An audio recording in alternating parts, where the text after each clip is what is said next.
আবু তালিব, আপনার ভাতিজাকে নিয়ে নিজ ভূমিতে ফিরে যান। ইহুদিদের থেকে দূরে রাখবেন। তারা যদি দেখে ফেলে আর যদি সব জানতে পারে তাহলে তার ক্ষতি করবে। মক্কার মানুষের থেকেও নিরাপদে রাখবেন, কারণ তাদের থেকেও কেউ কেউ তার ভালো চাইবে না। তার সামনে উজ্জ্বল ভবিষ্যৎ, তাই যত দ্রুত সম্ভব তাকে নিজের ভূমিতে নিয়ে যান, জলদি। বাহিরা যখন মুহাম্মদ সাল্লাল্লাহু আলাইহি ওয়াসাল্লামকে দেখল, তখন সে তার শরীরে নবুয়তের চিহ্ন খুঁজতে লাগল। বাণিজ্যে যাওয়া কুরাইশরা যখন খাবার খাচ্ছিল, তখন গোপনে বাহিরা মুহাম্মদের সাথে কথা বলতে গেল। যখন সে মুহাম্মদকে একা পেল, তার কাছে গিয়ে জিজ্ঞাসা করল, তোমাকে আল্লাত এবং আল উজ্জার কসম, বালক কথা শোনো, আমি তোমার কাছে যা জানতে চাই তা আমাকে বলো।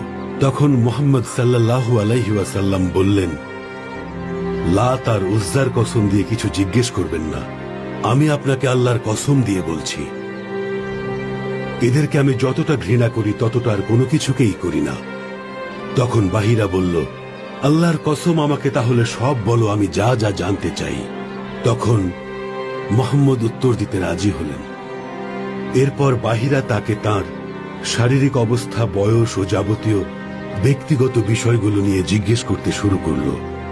নবী মুহাম্মদও তার সকল প্রশ্নের উত্তর দিতে লাগলেন, আর প্রতিটি উত্তর বর্ণনার সাথে হুবহু মিলে গেল, যা বাহিরা আগেই জানত। তখন বাহিরা মুহাম্মদের পিঠ এবং দুই কাঁধ মোবারকের মধ্যে নবুয়তের চিহ্ন দেখল, যেমনটা সে পূর্বেই গ্রন্থে পড়েছিল।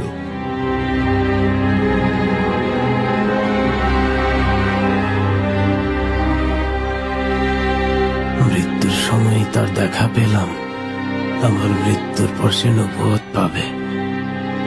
যদি আজ জোয়ান থাকতাম, তার দেশে চলে যেতাম আর তার সাথে যোগ দিতাম, শাসন কায়েম হওয়া দেখতাম। যদি আমি তার সাথে থাকতে পারতাম, হায় আফসোস। আহলে কিতাবে এই বিষয়ে আরো উল্লেখ আছে যে সেখানে ৩ জন ইহুদি লোক উপস্থিত ছিল। তারাও নবী মুহাম্মদের নবুয়তের চিহ্নগুলো দেখেছিল। এসব চিহ্ন দেখে তারা মুহাম্মদ সাল্লাল্লাহু আলাইহি ওয়াসাল্লামকে নিয়ে যাওয়ার চেষ্টা করেছিল, কিন্তু বাহিরা তাদের থামিয়ে বলেছিল, এই বালকই হচ্ছে শেষ জমানার নবী, যার কথা পবিত্র ইনজিল ও তাওরাতে বলা হয়েছে। বাহিরা বারবার তাদের সাথে কথা বলতে লাগলো, বোঝাতে থাকলো। অবশেষে ইহুদিরা বাহিরার কথা মেনে নিল। এসব শুনে নবীজির চাচা আবু তালিব আশামের বাণিজ্য সফর শেষে কাফেলাদের সাথে মুহাম্মদকে নিয়ে মক্কায় ফিরে এলো। আসলে কাফেররা যা চায় তা সত্ত্বেও মহান আল্লাহ তাআলার ইচ্ছাই সব হয়। وتضوعت مسكا بك الغبراء، وبدا محياك الذي قسمته حق وغرته هدى وحياة، حق وغرته هدى وحياة। খাবারটা নিচে রেখে দাও আর আমার কথা শোনো। জি বলুন আব্বাজান।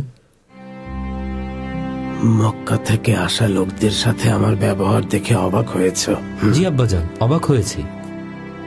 বাবা, আমাদের পবিত্র ধর্মগ্রন্থগুলোর মধ্যে, বিশেষ করে যোহনের ইনজিল কিতাবে একজন নবীর আগমনের কথা উল্লেখ আছে। মনে হয় তার আসার সময় চলে এসেছে, কিন্তু কখন? 2-1 বছর নাকি 2-1 যুগ? সময় যখনই হোক, কিন্তু তিনি আসবেন, এটা লেখা আছে। তার জন্ম হবে মক্কায়, হবেন বাইতুল হারামের বাসিন্দা, যেটা বানিয়েছিল নবী ইব্রাহিম আরবে মক্কার বুকে। আমার কথা শোনো সামন, দেখো কিতাবে কি লেখা আছে। যে আমাকে ঘৃণা করে সে আমার পিতাকেও ঘৃণা করে। যে রূপকার্য আর কেহ কোনোদিন কখনো করে নাই, সেই রূপকার্য যদি আমি তাহাদের মধ্যে না করিতাম, তবে তাহাদের কোনরূপ পাপ হইত না। কিন্তু এখন তাহারা আমাকে ও আমার পিতাকে উভয়কেই দেখিয়াছে আর ঘৃণা করিয়াছে। কিন্তু এরূপ হইল যেন তাহাদের ব্যবস্থায় লিখিত এই বাক্য পূর্ণ হয়। তাহারা অকারণে আমাকে ঘৃণা করিয়াছে, যাহাকে আমি পিতার নিকট হইতে তোমাদের কাছে পাঠাইয়া দেব। সত্যের সেই আত্মা যিনি পিতার নিকট হইতে বাহির হইয়া আসিবেন, যখন সেই সহায় আসিবেন তিনি আমার বিষয়ে সাক্ষ্য দিবেন, আর তোমরাও সাক্ষী, কারণ প্রথম থেকেই তোমরা আমার সঙ্গে আছো। এখানে মুহাম্মাদের কথাই বলা হয়েছে।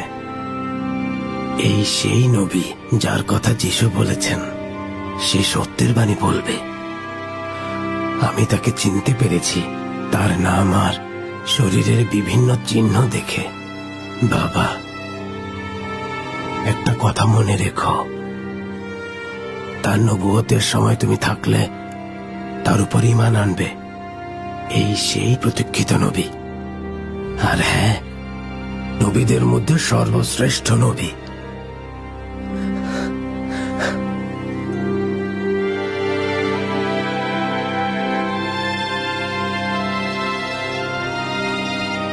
শোনো আমার পুত্র, সে আরবের মধ্য থেকেই আসবে, দুনিয়ায় সমগ্র মানব জাতির কাছে নিজের ধর্মের প্রচার করবে। ধর্ম প্রচার করবে, কিন্তু শত্রুরা ক্ষতি করতে পারবে না, বরং সে জয়লাভ করবে। ইহুদিরা জানবে এই সেই প্রতীক্ষিত নবী, তবু তারা তার কাছে যাবে না। তাওরাতে এটা উল্লেখ আছে যে আল্লাহ তাআলা মুসা নবীকে পাঠিয়েছেন তার ধর্ম প্রচারের জন্য, কিন্তু তারাই ধর্ম বিকৃত করে এবং ভুলে যায়। তাই আল্লাহ রেগে তাদের উপর গজব দেন। তারা মুহাম্মদের সময় পৌঁছাবে এবং তাওরাতের বর্ণনা মতে তাকে চিনতে পারবে, তাদের যাজকরা চিনতে পারবে, কিন্তু শুধু হিংসার কারণে তারা তাকে অস্বীকার করবে আর তার সাথে যুদ্ধ করবে, তাকে অবিশ্বাস করবে, কাফের, মুশরিক আর নাজরানের খ্রিস্টানদের সাথে যেমন আচরণ করেছিল তা মুহাম্মাদের সাথেও করতে চাইবে, কিন্তু তারা অবশ্যই হেরে যাবে।